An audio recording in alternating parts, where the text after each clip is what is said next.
उत्तराखंड में आसमानी आफत ने रास्ते, स्कूल, बाजार सब बंद कर दिया है। सड़कों पर मलबा भरा हुआ है, नदी नाले उफान पर हैं, गाड़ियां और लोग जहां तहां बस फंसे हुए हैं।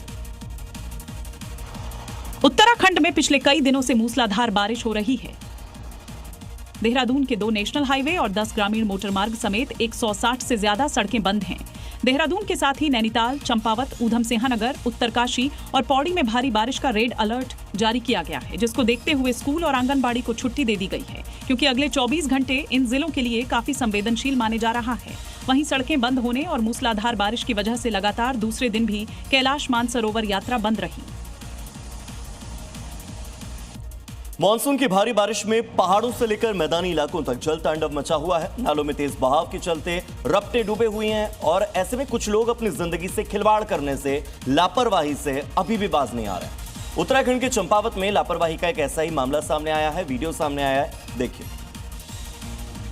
बारिश के चलते नाला उफान मार रहा है। खतरे को देखते हुए कोई भी सैलाब पार करने की बेवकूफी नहीं कर रहा है, लेकिन इसी बीच एक बाइक सवार सैलाब से 2-2 हाथ करने के मूड में आ जाता है। वो आव देखता है न ताव, तेज भाव में अपनी बाइक दौड़ा देता है, लेकिन मझधार में आकर उसकी ये हिम्मत बेवकूफी में बदल जाती है, क्योंकि तेज भाव के आगे उसकी बाइक सरेंडर कर देती है और फिर बाइक पर कंट्रोल उसका नहीं, सैलाब का होता है। बाइक समेत बाइक सवार तेज भाव में बहने लगता है। किसी तरह वहाँ मौजूद लोग उसे मौत के मुंह से निकालते हैं, इसलिए प्रशासन बार बार बारिश में उफनते हुए नालों को पार नहीं करने की चेतावनी देते हैं। पहाड़ों पर आसमानी आफत से हाहाकार मचा है। जम्मू कश्मीर से लेकर हिमाचल प्रदेश तक कुदरत ऐसा क्रोध दिखा रही है जिससे हर कोई सहम गया है। पहाड़ों से गिर रहे सैलाब ने जगह जगह रास्तों को तबाह कर दिया। पुल ढह रहे हैं, कई इलाकों में बाढ़ जैसे हालात हैं और लोग सहमे हुए हैं।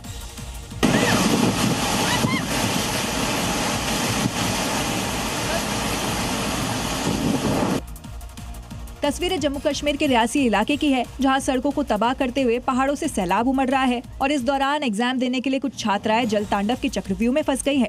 बिगड़ते मौसम और पहाड़ों से गिरते सैलाब से आसपास के लोग बुरी तरह से सहम गए हैं। वहीं आसमान से बरसती आफत से गांदरबल के कई इलाकों में बाढ़ आ गई। जंगलों और सड़कों से होता हुआ सैलाब रिहायशी इलाकों में घुस गया है और लोग चीख पुकार मचाते हुए घरों की छत पर चढ़ गए हैं।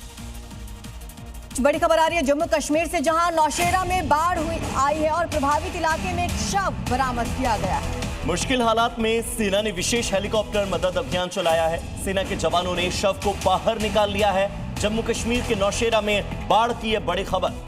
तो तस्वीरें आप देखिए किस तरीके से हेलीकॉप्टर से शव को बाहर निकाला गया। दरअसल अचानक से वहां पर बाढ़ आई और एक व्यक्ति की मौत हो गई। शव को सेना के हेलीकॉप्टर के जरिए वहां से बाहर निकाला गया।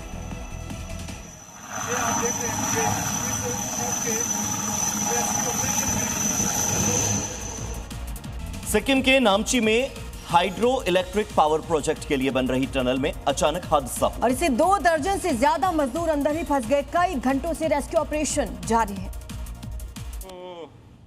नामची के मामरिंग में बन रही टनल के अंदर लैंडस्लाइड होने से उसका मेन एंट्री ही बंद हो गया। सुरंग में मीथेन गैस, कम जगह और अंधेरा होने की वजह से रेस्क्यू में काफी मुश्किलें आ रही हैं। गैस की वजह से रेस्क्यू टीम के कई मेंबर भी बेहोश हो जा रहे हैं। हालांकि इसके बावजूद फंसे लोगों को निकालने की कोशिश जारी है। टनल के बाहर एम्बुलेंस को तैयार रखा गया है ताकि मजदूरों को बाहर निकालते ही उन्हें मेडिकल फैसिलिटी प्रोवाइड कराई जा सके। और जम्मू कश्मीर में बादलों ने जमकर तबाही मचाई हुई है। भारी बारिश की वजह से फ्लैश फ्लड आ रहे हैं। कई इलाकों में घर और पब्लिक इंफ्रास्ट्रक्चर बर्बाद हो चुके हैं, जबकि कई जगहों पर हादसों को देखते हुए प्रशासन ने अलर्ट जारी कर दिया है। तस्वीरें राजौरी के नौशेरा सेक्टर की हैं, जहां मुनवर नदी से इंडियन आर्मी हेलीकॉप्टर की मदद से एक शख्स के शव को निकाल रही है, जिसकी बाढ़ में बहने और लंबे समय तक फंसे होने की वजह से मौत हो गई। नौशेरा में एनडीआरएफ, एसडीआरएफ और Jammu Kashmir police emergency situation से निपटने के लिए हालात पर नजर बनाए हुए है। नौशेरा में बाढ़ मौत की वजह बनी तो पुंछ में एलओसी के पास जमकर फ्लैश फ्लड ने तबाही मचाई। अचानक आए फ्लैश फ्लड में घर, दुकान, राशन शॉप बर्बाद हो गया। मौसम को देखते हुए प्रशासन ने लोगों से सावधान रहने की अपील की है, क्योंकि आगे हालात और खराब हो सकते हैं।